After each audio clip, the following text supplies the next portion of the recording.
한 가지 질문해 볼 필요가 있습니다. 그럼 여호수아는 어떻게 하나님의 약속을 받았을까? 또 우리 시대에 우리는 어떻게 하나님의 약속과 하나님의 방법을 알게 될 것인가?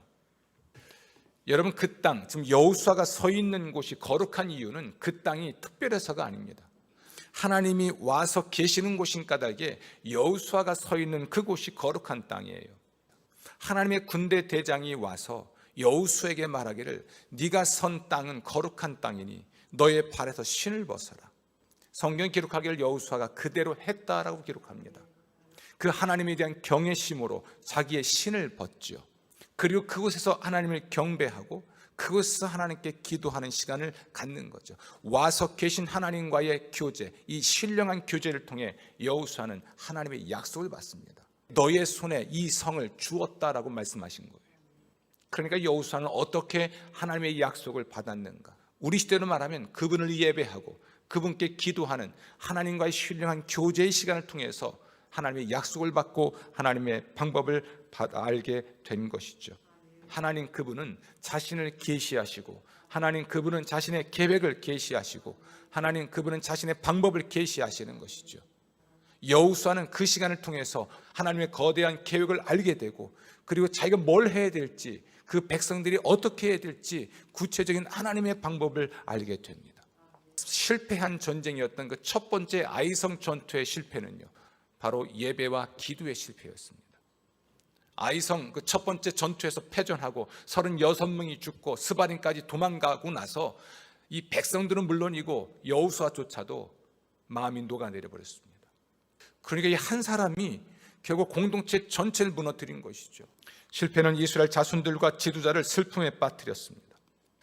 강했고 담대했던 여호수아가 이제는 놀라고 두려워하고 있는 거죠.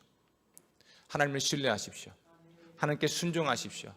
그것이 탐욕을 제어할 수 있는 유일한 길일 것입니다. 하나님의 약속을 받고 하나님의 방법을 알기 위해 하나님과의 교제에 힘쓰십시오. 그때 주님 말씀하십니다. 초월적이신 하나님이 개입하시는 거예요. 아주 구체적으로 이 싸움을 어떻게 싸울 것인지 말도 안 되지만, 이해는 안 되지만 자신의 방법을 제안하시는 분이 하나님이십니다. 우리는 그 방법을 알고 그 방법대로 하는 거죠. 그 태도를 보이는 것이죠. 하나님을 신뢰하기 때문에 하나님의 방법을 신뢰하는 겁니다. 순종할 수 있는 것이죠. 오늘날에도 하나님은 매우 실제적이고 매우 구체적인 우리의 삶의 문제에 대한 대안들을 매우 이상적이고 매우 초월적인 하나님이 개입하시고 알려주시는 것입니다.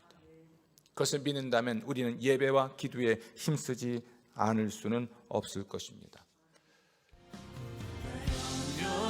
자라도 내 쓸 것 아시니 나 오직 주의 얼굴 구하게 하소서.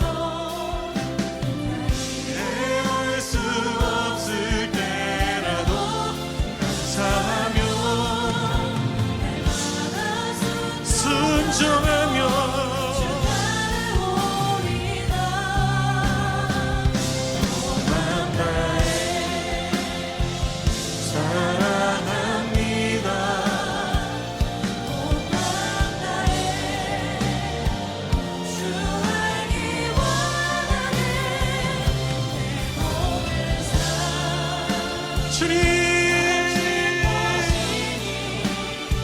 주님